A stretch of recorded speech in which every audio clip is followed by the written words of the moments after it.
안녕하세요. 저는 얼마 전에 이혼에 성공한 40대 초반의 평범한 여성입니다. 제가 남편과 이혼하게 된 이유는 친정에 줘야 할 것들을 어떻게든 줄이려던 시댁과 남편 때문이었는데요. 오늘 그 때문에 많은 것을 잃어야 했던 시댁과 전 남편에 대한 사연을 알려드릴까 해요. 저와 남편은 소개팅으로 만나고 1년의 열애 끝에 결혼하게 됐습니다. 당시에 남편 집은 꽤나 잘 사는 집이었고 저희 집은 그다지 잘 사는 편은 아니었죠. 제가 어릴 때는 가난하지 않았던 것으로 기억하는데 그 뒤로 아버지의 사업이 망하면서 점점 안 좋아졌던 것 같아요. 그래도 부모님의 헌신 덕분에 힘든 상황에서도 대학을 졸업하고 대기업에 취직할 수 있었죠. 시댁에서는 저를 탐탁지 않게 여겼지만 그나마 대기업 직장인이라는 타이틀 하나만으로 받아들여 준 것 같았어요. 그렇게 결혼하고 집을 구하는데 괜찮은 곳을 찾을 수 없었어요. 직장과 가까우면 너무 금액이 컸고 금액을 맞추면 직장과 너무 멀어지는 상황이니 어느 한 곳 정하는 것이 힘들었어요. 그때 제 눈에 들어오는 매물이 하나 있었어요. 저는 그 매물을 절대로 놓치고 싶지 않았죠. 모든 것이 애매한 조건이었지만 딱 하나 그 집만이 가지고 있는 것이 있었거든요. 바로 할머니와 저의 추억이요. 제가 본 그 구옥은 할머니가 살아계실 때 살던 집이었어요. 아버지 사업이 망하면서 그 집도 팔아야 했는데 정말 무슨 인연인지 제가 결혼할 때쯤 그 집이 매물로 나왔더군요. 저는 남편에게 부탁했어요. 오빠, 나 그 구옥이 너무 갖고 싶어. 왜 굳이 거기야? 거기보다 훨씬 좋은 곳도 많잖아. 근데 가격도 적당하고 직장도 그렇게 멀지는 않고 괜찮은 것 같아. 그리고 왠지 정감 가잖아. 작지만 정원도 있고. 저는 어떻게 해서든 그 집을 저희 신혼집으로 만들고 싶었어요. 안쪽은 리모델링해서 쓰면 새 것처럼 쓸 수 있으니까요. 그리고 무엇보다 그 집의 정원에는 제가 태어났을 때 할머니가 심어준 나무가 있었거든요. 그 나무만은 제가 꼭 다시 보고 싶었던 거였어요. 다행스럽게도 그 집이 가격이 그리 비싸지 않았고 남편 직장과는 더 가까웠기 때문에 리모델링을 한다는 조건으로 그 집을 계약하기로 했어요. 신혼집은 리모델링 비용까지 합쳐서 저희 둘이서 반반 부담하기로 했어요. 그리고 제 돈은 이미 주택 구매 시 다 썼죠. 사실 저는 리모델링 비용을 조금이라도 아끼려고 저희 아버지에게 공사를 부탁하려고 했어요. 저희 아버지는 토목업에 종사하는 분이셨거든요. 공사 인부로 현장에도 가고 따로 의뢰를 받아서 인테리어 수리해주는 일을 하셨어요. 프리랜서로 하는 일이다 보니 많은 돈을 버는 건 아니었지만 그래도 아버지는 솜씨도 좋고 알고 지내는 인부들도 많았기 때문에 한번 부탁을 해볼 생각이었어요. 그런데 제가 그렇게 이야기했더니 시모가 반대를 하더군요. 예, 돈 아끼려고 그런 생각하는 마음은 잘 알겠는데 그렇다고 오랫동안 살 집을 이런 식으로 공사장에서 일만 하던 사람한테 맡기는 게 맞는 건가 싶어. 혹시 문제라도 생겨봐. 그럼 어떡하니? 우리가 너희 아버지한테 책임을 물을 수 있겠어? 그리고 일은 그런 식으로 하는 거 아니야. 아는 사람을 통해서 하면 더 부담스러운 법이다. 어머님, 저희 아버지 공사장에서 일만 하신 건 아니고 원래는 인테리어가 주 업무세요. 일이 없을 때는 공사 현장에 가서 일도 많이 하셔서 그렇지 인테리어도 자신 있는 분야니까 괜찮을 것 같은데? 그건 네 생각이지 않니? 네 아버지 솜씨가 좋았으면 여태껏 의뢰가 많이 들어왔겠지. 그런 거 아닌 거 보면 너희 아버지 솜씨도 알만하지. 아버지라고 무작정 감싸고 도는 것 같은데 그러지 마라. 나중에 너희 아버지 욕먹으면 어떡하려고? 그 이야기를 듣는데 빈정이 확 상하더라고요. 기분도 정말 나빴죠. 솔직히 거기에서 대들려다가 꾹 참았어요. 아버지를 불러서 해달라고 해봤자 서로 좋은 소리 못 들을 것 뻔하고 사소한 문제라도 생기면 꼬투리 잡아 아버지를 얼마나 쥐잡듯 잡겠나 싶은 생각이 들었거든요. 그래서 그냥 놔뒀어요.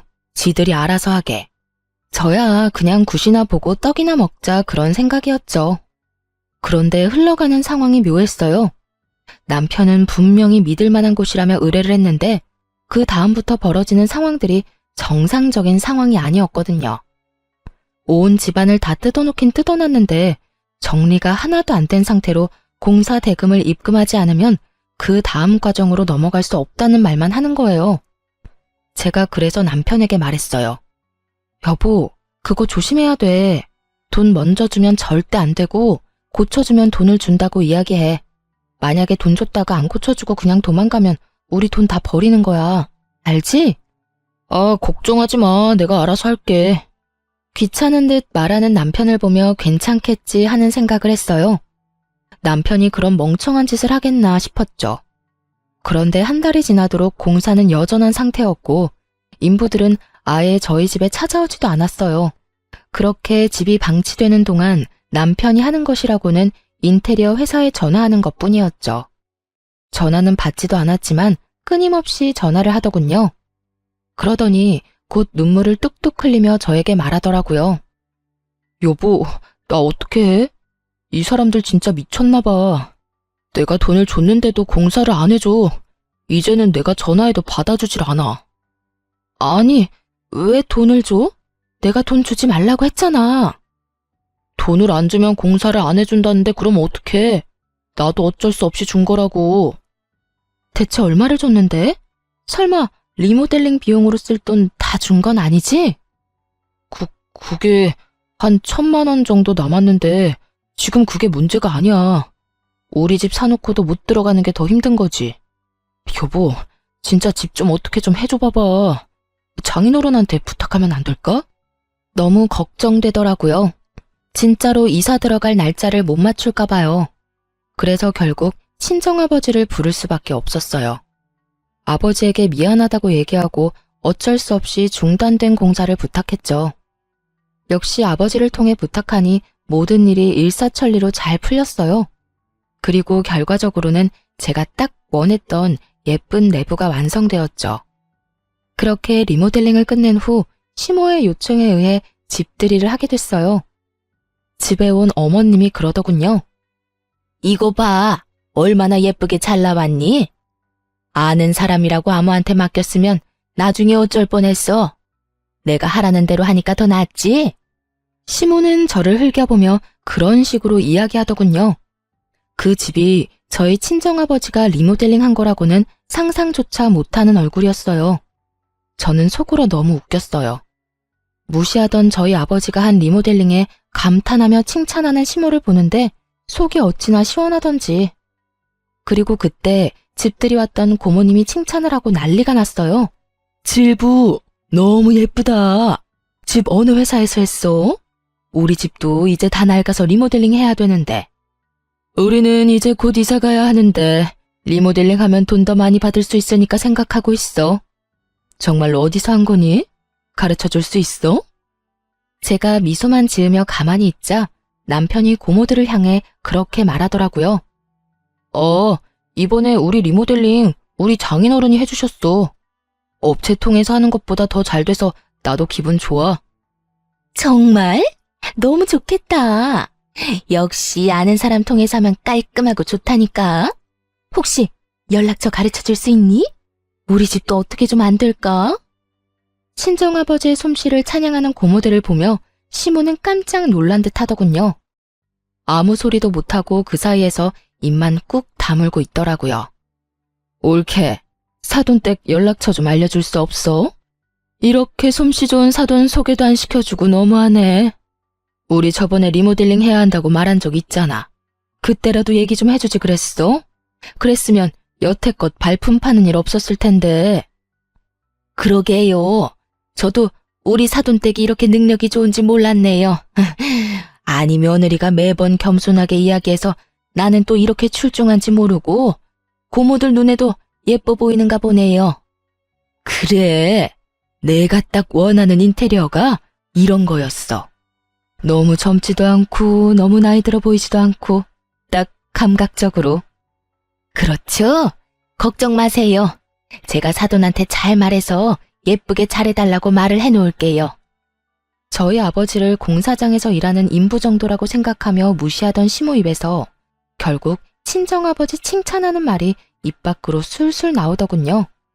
속으로 정말 고소했거든요. 그렇게 무시하던 저희 아버지 진가를 당신 입으로 말하는 기분이 어떤가 묻고 싶을 정도로요. 그렇게 집들이가 끝나고 친척들이 모두 집으로 돌아갔어요. 그리고 본격적인 추궁 타임이 시작됐어요. 그 추궁의 주인공은 남편이었죠. 이게 어떻게 된 거야? 너 다른 업체 알아본다더니 왜 너희 장인어른한테 신세 졌니? 엄마, 그게 아니라 저도 상황이 좀 급해서. 남편이 아무 말도 못하고 우물쭈물하자 답답했던 시모가 저를 보며 물었어요. 너 설마 중간에서 너희 아버지한테 일 주자고 말한 거니? 그래서 너희 아버지가 리모델링 한 거야? 아니요. 저는 아버지에게 부탁한 적 없고 남편이 업체 찾아서 리모델링 하려고 했어요. 그런데 리모델링 업체가 사기꾼이었는지 집을 다 뜯어놓고는 돈만 홀라당 가져갔지 뭐예요? 제가 남편한테 돈 절대 입금하지 말라고 했는데 결국은 어머님한테 받은 돈 중에 1,000만 원만 남기고 싹 다 입금하는 바람에 그 사람들은 도망가고 집은 엉망진창이었어요. 업체는 나중에 찾아가니 아예 없는 주소고요. 그렇게 사기당했다며 울면서 저한테 부탁하는데 그럼 어떡해요? 저라도 뾰족한 수가 있는 건 아니잖아요. 그래서 아버지한테 부탁한 거예요. 다행히도 아버지가 깨끗하게 마무리해 주셨고요. 제 이야기를 듣는 내내 시모의 인상이 찡그려지더니 지끈거리는 이마를 부여잡고는 자기 아들에게 소리를 질렀어요. 너 미쳤어? 그 돈이 어떤 돈인데 사기꾼한테 돈을 줘? 일을 안 했는데 돈을 왜 줘? 너 진짜로 돈 다 날린 거야? 1,000만 원밖에 안 남은 거면 확실하냐고? 엄마, 아니, 나도 잘해보려고 그랬지. 돈 주면 잘해줄 것 같아서 그랬는데 그렇게 도망갈 줄 누가 알았겠냐고. 왜 몰라? 일도 안 하면서 돈 달라고 하는 놈은 사기꾼이지. 너 이런 정신머리로 사회생활은 어떻게 한 거야? 사기 안 당하고 여태까지 산 게 신기하다 이놈아. 엄마, 근데 지금 그렇게 중요한 게 아니야. 장인어른이 리모델링 해주셨는데 리모델링 비용이 없어서 지금 돈을 못 드리고 있어. 1,000만 원 먼저 드렸거든? 나머지는 엄마가 좀 어떻게 해주면 안 될까? 야, 엄마가 무슨 돈이 있어?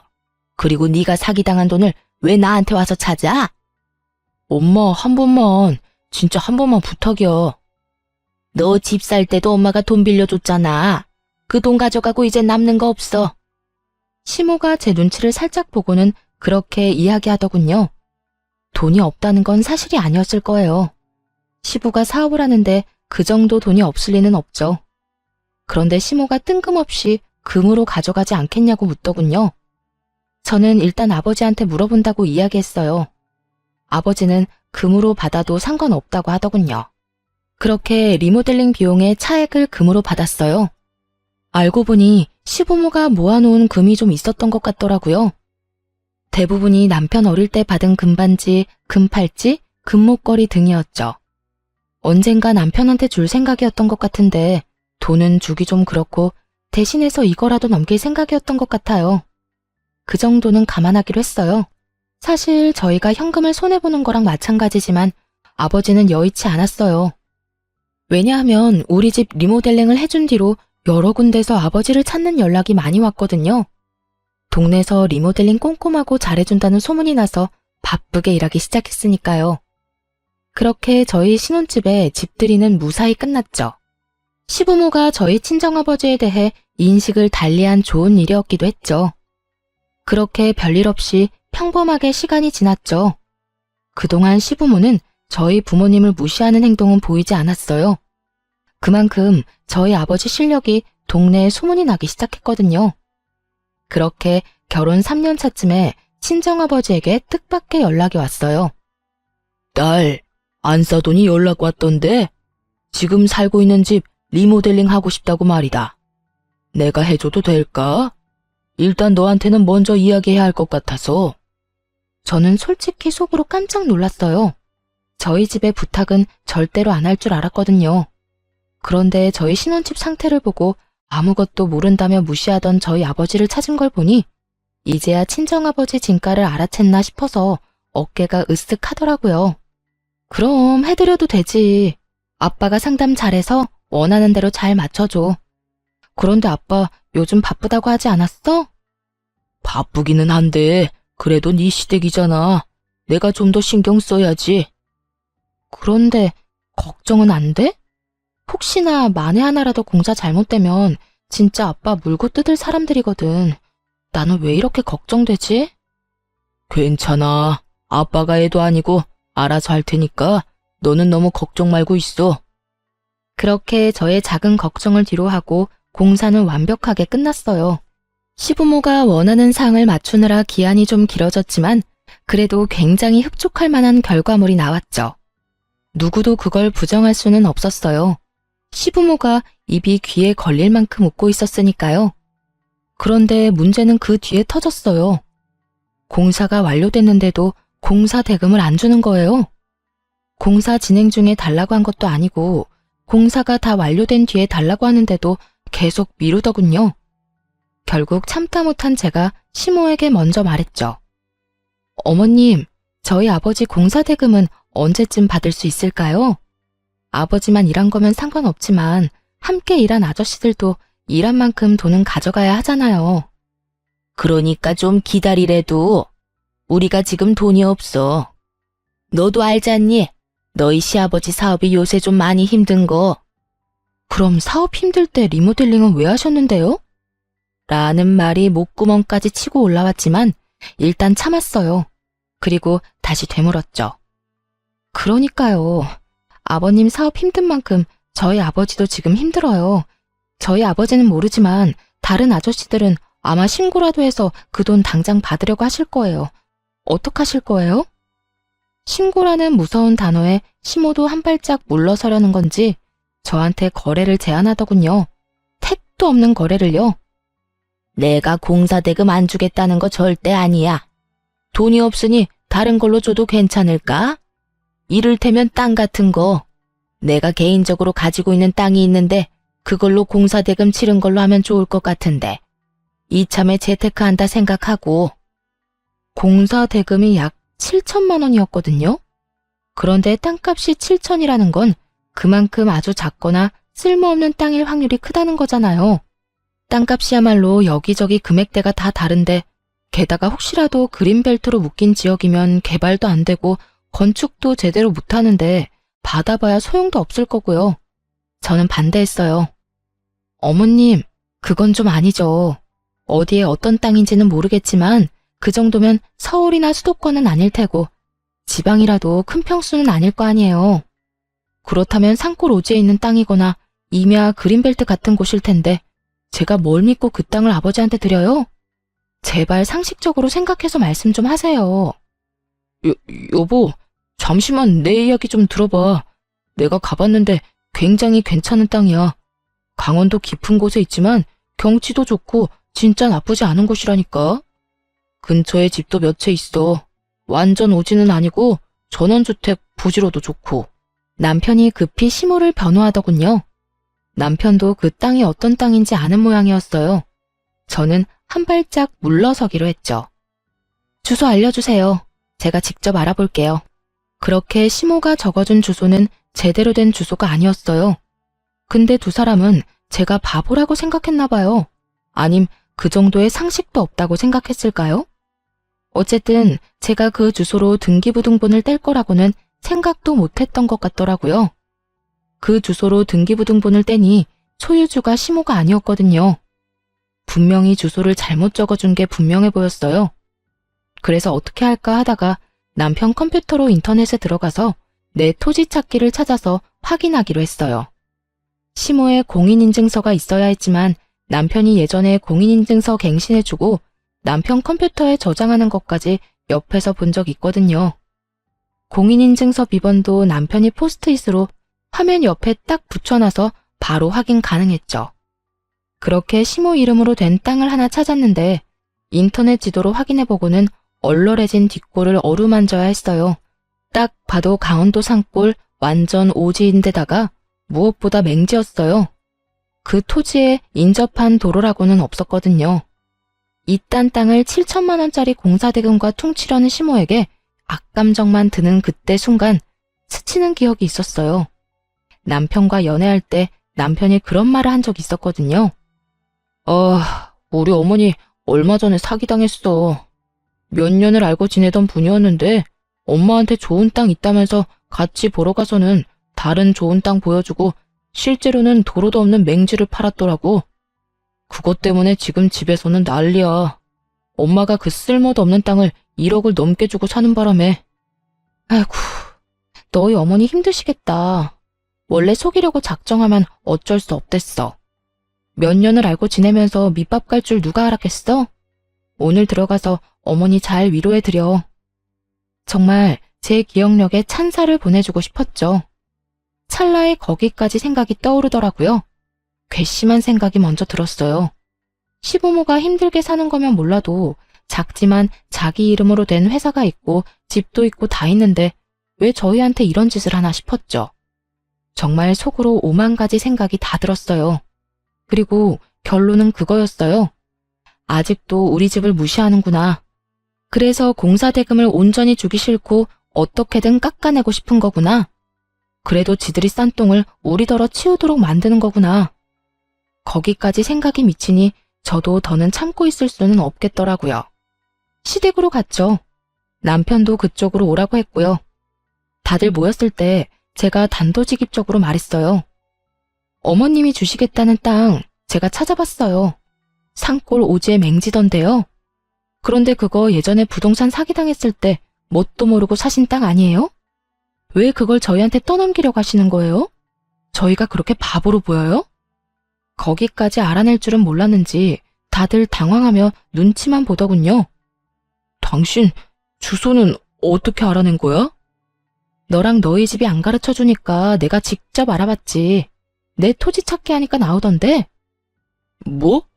그거 우리 엄마 공인인증서 없으면 못 보잖아. 우와, 당신 지금 나 몰래 우리 엄마 재산 알아본 거야? 이야기를 이상한 쪽으로 몰고 가는 남편을 보며 제가 피식 웃었어요. 재산? 그것도 재산이야? 사기당해서 처박아 놓고 어떻게 할 줄 몰랐던 그 재산? 공시지가 확인해보니까 공사대금에도 못 미치던 정말 별거 없는 땅이던데. 지금 여기서 화내야 할 사람이 누군데 네가 화를 내. 정신 나갔어? 너까지 어머니 하라는 대로 꼭두각시처럼 굴 거야? 아, 아니면 네가 본체였어? 네가 어머니한테 그러라고 시켰니? 야, 너 부모님 앞에서 무슨 말 하는 거야? 미쳤어? 미치긴 누가 미쳐? 네가 미쳤지. 내가 주소도 확인 안 하고 부동산을 낼름 받을 줄 알았어? 그런 와중에 다른 주소 준 사람은 또 뭐고? 내가 바보로 보여? 등기부등본은 찾아보지도 못할 사람처럼 생겼나? 소유주가 아니더라고요, 어머님.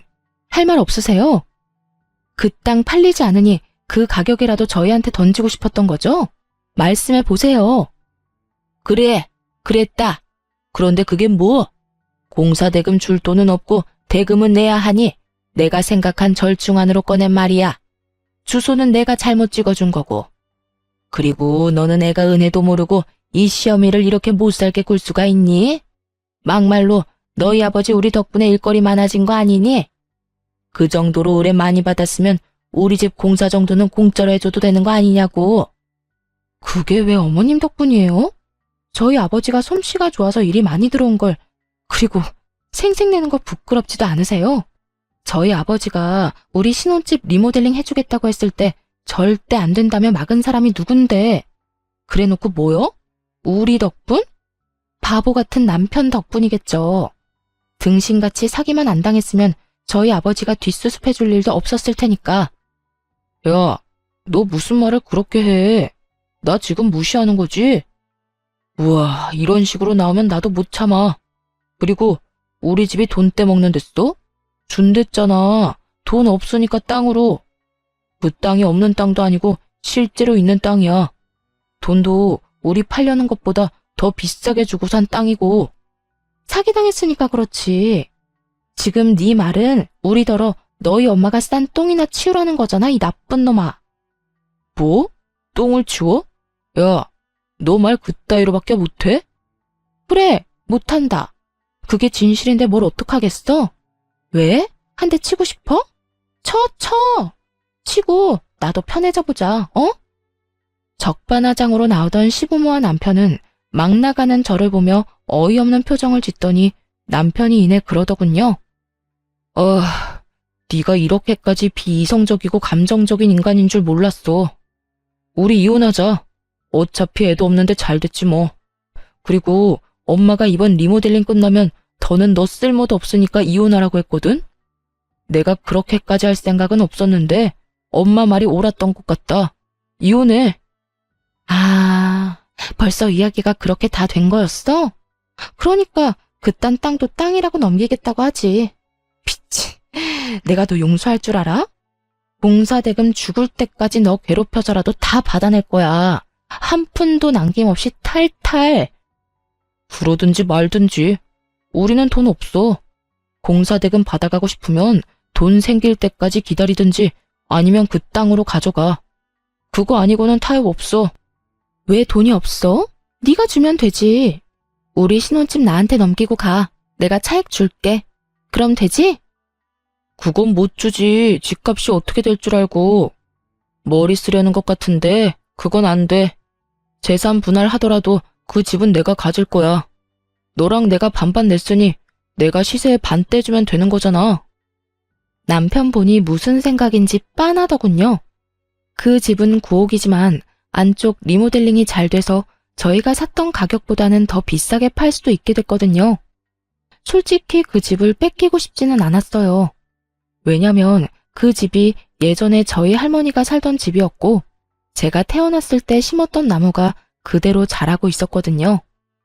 한번 잃었던 걸 다시 되찾은 기분이었기에 이대로 놓치고 싶지는 않았지만 저 혼자 어떻게 할 수 있는 부분이 아니어서 일단 집은 내려놓기로 했어요. 객관적으로는 그렇게 좋은 집이 아니었거든요. 제가 애착을 지닌 집이기에 저에게는 좋은 집이었지만 다른 사람들 눈에도 그렇게 보일 정도는 아니었으니까요. 결국 그날의 대화는 이혼이라는 결론으로 끝났어요. 시댁에서 나와 거리를 떠돌던 제가 친정아버지에게 전화를 했어요. 아빠, 공사대금 어떡하지? 그 집에서는 절대 못 주겠대.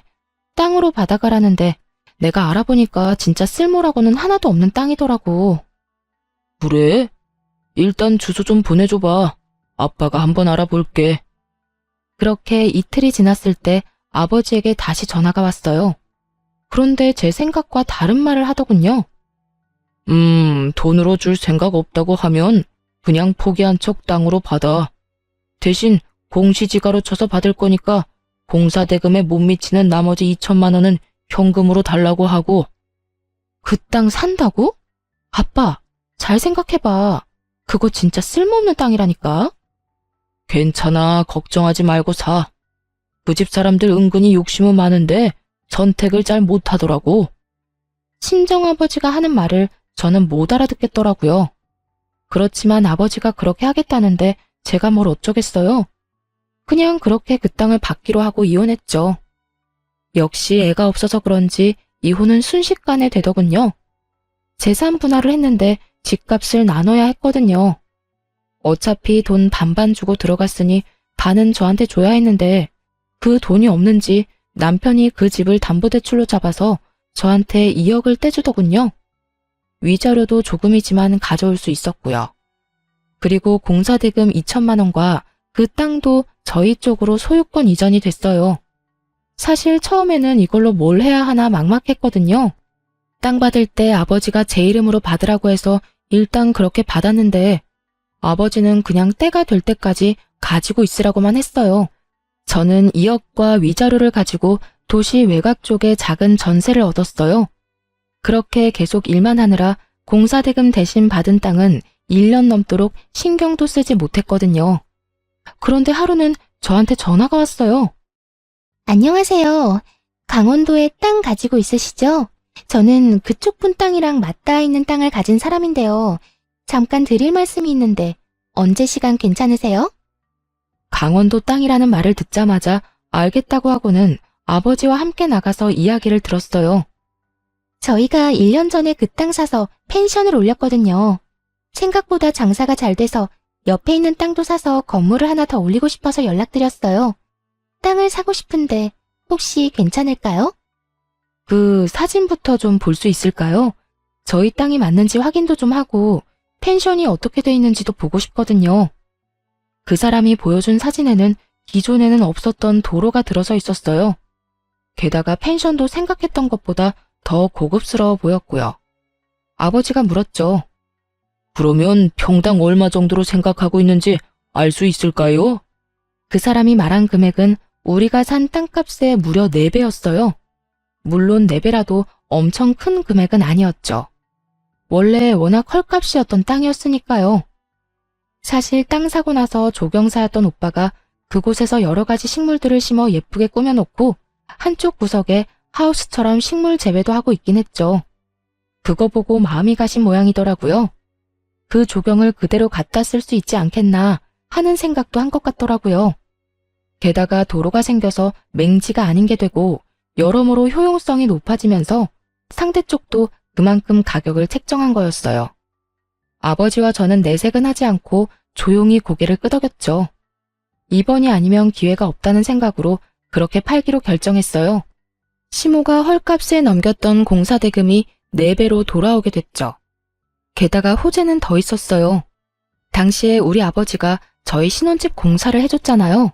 그때도 남편이 리모델링 비용을 사기꾼한테 다 털리는 바람에 시모가 남편 아기 때 받았던 금반지와 팔찌, 목걸이를 저희한테 공사 대금 대신 줬잖아요. 5, 6년 사이에 금값이 2배로 확 뛰어버린 거죠. 그 인간들이 저희에게 떨이 팔듯 내놓았던 것들이 시간이 지나면서 저희에게 더 큰 이득을 가져다 주고 있었어요. 이런 사실을 저들이 알까 싶었는데 어디서 소문을 들었는지 전 남편에게 연락이 왔어요. 잘 지냈어? 혹시 시간 있으면 좀 만날까? 오랜만에 할 이야기도 있고. 난 할 얘기 없는데? 차갑게 끊어내는 제 말투에 전 남편이 당황한 듯 말하더군요. 엄마도 당신 얼굴 잠깐 보고 할 말 있다고 하셔서 너 바쁘면 우리가 너 있는 대로 갈게. 기분이 좀 묘했죠. 이렇게 끊어내려고 철벽치는데 여기까지 오겠다느니 내 사정에 무조건 맞추겠다는 저 느낌이 왠지 모르게 수상했거든요. 꼭 만나야 해? 나 당신 얼굴 보고 싶지 않은데.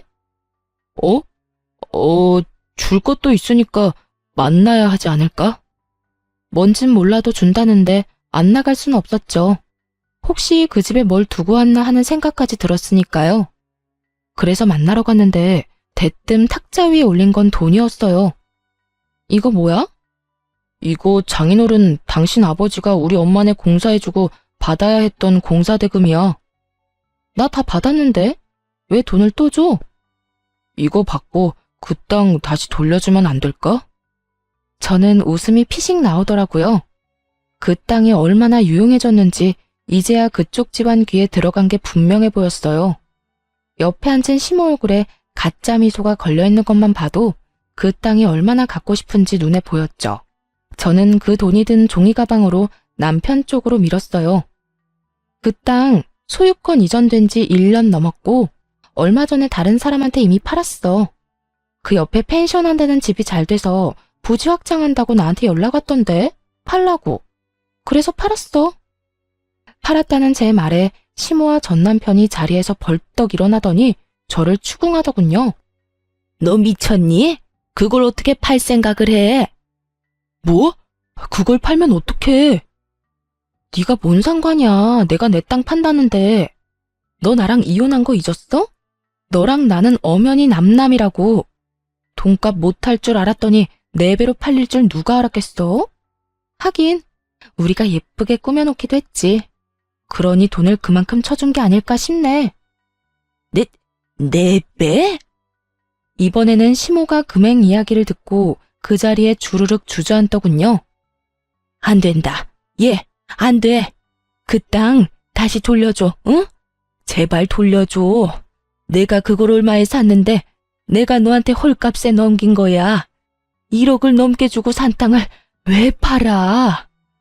돈이 되니까 팔았죠. 왜요? 우리한테 헐값에 넘길 때는 그런 생각 안 했나 봐요. 죽었다 깨어나도 저런 땅 가져갈 사람 없어 보였어요? 우리는 그때 분명히 돈 달라고 했어요, 돈. 그런데 그 돈 안 주고 사기당한 그 쓸모도 없던 땅 우리한테 후다닥 넘기려고 한 게 그쪽 분들이잖아요. 그때는 우리가 잘못 생각했지. 그 땅이 그렇게 돈이 많이 될 줄 알았겠니? 알았으면 나도 안 팔았어. 이제 우리 어쩌니? 그게 우리 희망이었는데. 지금 와서 돌려달라고 하면 제가 돌려줄 줄 알았어요? 진짜 웃기는 짬뽕들이시네요. 그 땅 떠넘기려고 헛짓거리 할 때는 언제고 이제 와서 후회하시는지? 그리고 제가 그 땅 가지고 있었어도 당신네들한테는 안 팔았을 거예요. 우리 엿먹으라고 뒤통수 치려던 인간들 뭘 믿고 땅을 팔아요? 전 남편과 시모가 망연자실한 표정으로 멍하니 쳐다만 보더군요. 돈 없다고 땅으로 가져가라고 할 때는 언제고 이제 와서 돌려달라며 돈을 가져오다니. 그때도 돈이 없던 게 아니었을 거예요. 지가 싼 똥 치우고 싶어서 우리한테 넘겼는데 그게 똥이 아니라 금이 됐다는 게 배 아팠던 거겠죠. 그러니 이제와 후회하고 울고불고 하는 거고요. 근데 땅값 올랐다는 소문은 어디서 듣고 왔대? 참 용하다 용해. 그거 듣고는 부랴부랴 돈 싸들고 온 거야? 정성은 갸륵한데 이미 버스 떠났으니까 손 흔들지 말고 집에나 가. 그 땅이 이렇게 될 줄 알았냐고. 금만 해도 그래. 금도 우리가 줬는데 그거 팔았어? 금값 더 오른다길래 두고 보는 중이야. 왜? 그것도 달라고? 그것도 계산 다 치른 건데. 제가 두 사람을 약올리는 동안 친정아버지에게 전화가 왔어요. 지금 그 두 사람과 함께 있다고 말하니 친정아버지가 무슨 일인지 스피커폰으로 연결해달라고 하더라고요. 그리고는 이렇게 말하셨죠. 아이고, 너무 고마운 분들이 딸이랑 만나고 있었네요. 그때 그 금이랑 땅이랑 넘겨줘서 이렇게 덕보고 있습니다. 사람 일 한 치 앞도 모른다지만 이렇게 손수 우리한테 좋은 거 다 주실 줄 모르고 그때는 원망도 많이 했네요. 지금은 전혀 안 그래요. 고마운 마음밖에 없으니까요. 상큼하게 웃으며 불난 집에 부채질하는 친정아버지 말에 시모는 그 자리에서 눈을 질끈 감아버리더군요. 결국 땅이 다 팔린 걸 알고 두 사람은 저를 째려보며 돈 들고 나가더군요. 그렇게 몇 달 뒤에 제가 살던 신혼집, 저희 할머니가 예전에 살던 그 집이 매물로 나온 것을 발견하게 됐어요. 시세보다 저렴하게 나온 걸 보니 급한 모양이더군요. 사실 집값이 많이 떨어진 시기였고 부동산 시장이 꽉 얼어붙은 때였거든요. 게다가 금리까지 높아지는 바람에 남편이 받은 담보대출 이자마저 올랐을 거예요. 그 담보대출을 갚기 힘드니 집을 내놓은 모양이었죠. 저한테 안 주고 비싼 값에 팔아먹을 생각이었던 것 같은데 대출이 더 많이 나가고 오히려 집값이 떨어져 버리니 발등에 불이 붙은 거였나 봐요. 저는 그 집을 사기로 했어요. 그리고 계약금을 먼저 지불했죠. 지불한 사람 이름은 오빠 이름이었거든요. 결국 계약한 사람이 저인지 눈치 못 챈 전 남편은 계약을 하러 부동산으로 왔더군요. 제가 부동산에 등장하니 전 남편이 저를 보고 깜짝 놀라더군요. 뭐야? 당신이 왜 여기 있어? 내가 계약하려는 사람이거든. 엄밀히 따지면 오빠와 내가 반반 내고 사기로 했어. 당신이 왜 여기에 있냐고. 그 집이 그렇게 갖고 싶었어? 그러고 보니 그렇네. 너 일부러 나 이렇게 놔뒀지? 네가 그 집 필요한 것처럼 욕심내는 모습 보이면 내가 오히려 더 이 쓸모도 없는 집에 집착할 거 알고 그래서 그랬지? 너 때문에 지금 내가 무슨 꼴인지 알아? 이자 올라서 대출금도 못 갚을 처지야. 그래놓고 이것까지 헐값에 가져가려고? 야, 너 미쳤어? 내가 줄 것 같아? 안 주면 그만이지. 왜 소리 지르고 난리야. 그리고 내가 뭘 어쨌는데? 우리가 왜 이혼한 건지는 알기나 하냐? 네가 우리 집 무시했잖아. 너희 집 전체가. 우리 아버지 공사장에서 일한다고 무시하고 공사 대금도 제대로 안 주려고 하고. 이게 다 너희 집이 우리 집 무시하는 바람에 네가 피본 거잖아. 너희가 정당하게 공사 대금 돈으로 줬으면 너한테 억울할 일이 있었겠어? 그 금도 다 너희 집 거였고 그 땅도 다 너희 거였어. 누가 달랬어? 지들이 제발 가져가라고 떠밀어 놓고는 이제 와서 누구 탓을 해? 한 입으로 두 말하는 양아치 같으니라고. 말 다 했어? 나 안 팔아. 안 팔 거니까 꺼져. 그래? 그럼 간도. 그럼 계약금이나 배상해. 알지? 2배. 매도자가 계약금을 받은 채로 계약을 파기하면 그 2배를 지불해야 한다는 조건이 있었거든요.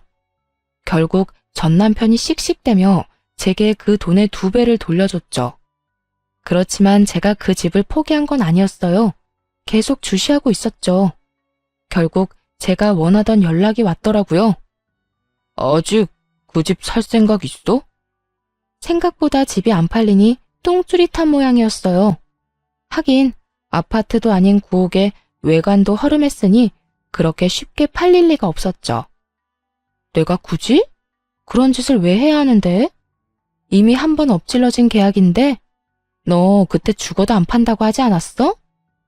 말이 그렇다는 말이지. 내가 진짜 안 팔려고 그런 건 아니야. 살 생각 있으면 제값 주고 가져가던가. 미안한데 살 생각 없어. 당신이 알아서 잘 처리해. 다시는 연락하지 마. 야, 잠깐만. 내 말 좀 들어봐. 아깝지 않아? 너 이 집 좋아했잖아. 그럼 좀 더 깎아줄게. 제발 부탁이야. 한 번만 내 말 좀 들어줘봐. 됐다니까? 끊는다. 그렇게 끊어버리자 문자로 온갖 욕을 다 보냈더라고요. 사실 일부러 튕겼어요. 안 팔릴 거라는 거 알고 있었으니까요. 결국 3달 뒤쯤 그 집이 경매 매물로 나와 있는 걸 발견했죠. 담보대출이 워낙 많고 워낙 오래된 집인데다 아무래도 입지가 좋은 곳도 아니라 몇 번이나 유찰이 됐더군요. 그래서 가격이 많이 떨어진 상태였어요. 그리고 그건 저에게 매우 좋은 기회였죠. 제가 저번에 사려던 금액보다 훨씬 저렴하게 낙찰받을 수 있었거든요. 그 뒤에 낙찰받은 사람이 저라는 걸 알았는지 전 남편에게 연락이 왔어요. 야, 너 경매로 나올 거 생각하고 안 샀지? 어떻게 이렇게 악독할 수가 있어? 나는 완전 빈털털이 아무것도 없는 이혼남 신세가 됐는데 왜 너만 잘 나가냐고. 네가 왜 빈털털이야? 너희 아버지 사업하잖아. 가서 돈 달라고 하면 되지. 지금 그 사업도 망하기 일보 직전이라고. 내 상황이 이런데 어떻게 너까지 내 뒤통수를 쳐? 그래도 한때는 와이프였잖아. 내 뒤통수 먼저 친 건 너고요. 사기당해서 산 땅 우리 집에 헐값에 넘기려던 게 너 아니었어? 되게 넌 결백한 것처럼 말하네. 그래도 지금 결과를 보라고. 너 혼자 다 가져가게 됐잖아. 이건 아니잖아. 왜 내가 이런 꼴을 당해야 해? 왜? 투정 부리고 싶으면 너네 엄마 찾아가서 투정 부려. 나한테 전화해서 이딴 하소연하지 말고. 듣기 싫으니까 끊을게. 그렇게 전화를 끊고 다음 날인가 시모가 저한테 전화했더라고요. 제가 시모 번호를 차단해놨더니 모르는 사람 번호로 전화해서요. 야, 네가 인간이야? 어떻게 우리 애를 다 털어먹을 수가 있어? 네가 그러고도 양심이 있는 거야? 피도 눈물도 없는 년 결혼을 시키지 말았어야 했어. 그랬으면 우리 아들이 이렇게까지 너한테 다 뺏기진 않았을 텐데. 헛소리 하려고 전화하셨어요? 웃기네요. 싫다는데도 저한테 자기들 거 다 안겨준 건 그쪽이랑 그쪽 아드님이잖아요. 그래놓고 이제 와서 후회는 왜 해요? 남의 떡이 커 보여요? 아, 하긴 떡이 그때보다 많이 커지긴 했죠. 그렇다고 해서 이미 준 걸로 후회하면 한도 끝도 없어요. 그래도 인간적으로 고마움은 전할게요. 그때 우리 집에 주신 거 다 고마워요. 안 받았으면 큰일 났을 거예요. 이렇게 대박 칠 줄 누가 알았겠냐고요. 아유, 아까운 내 금, 아까운 내 땅. 그것들이 지금 시세가 얼만데 그걸 놔뒀으면 내가 지금쯤 이러고 있지도 않을 텐데. 아이고, 내가 미쳤지. 왜 그걸 전현한테 줘가지고 조금만 더 기다렸으면 됐을걸. 전화로 악담을 퍼붓던 시모의 전화를 끊어버렸어요. 이제와 후회한들 어쩌겠어요. 저는 손해 하나 안 보고 이혼했으니 이혼 잘한 거지만 공사대금 좀 아끼려다가 손에 쥔 패드를 모조리 넘기고 결국은 나중에서야 후회하며 눈물 흘리는 저들은 이혼이 최악의 선택이었던 거죠. 그리고 이렇게 된 것도 제 탓은 아니잖아요. 그래도 그 집까지 뺏어오니 속이 다 시원하더군요. 저는 경매로 산 우리 신혼집의 외관을 친정 아버지에게 부탁해 살짝 고쳐서 살고 있어요. 아버지도 그 집 가져온 거 너무 좋아하셨고요. 그 집에는 저뿐만이 아니라 아버지의 추억도 함께 들어 있으니까요. 친정아버지도 종종 들르는 집이니 앞으로도 제가 계속 가지고 갈 집 같아요. 어떠세요? 웃기지 않나요? 어떻게든 값 깎아보려다가 영혼까지 탈탈 털린 저의 전 시댁 사람들 이야기요. 여러분들이 재미있게 읽어주셨다면 좋겠네요. 그럼 모두들 즐거운 하루 되세요.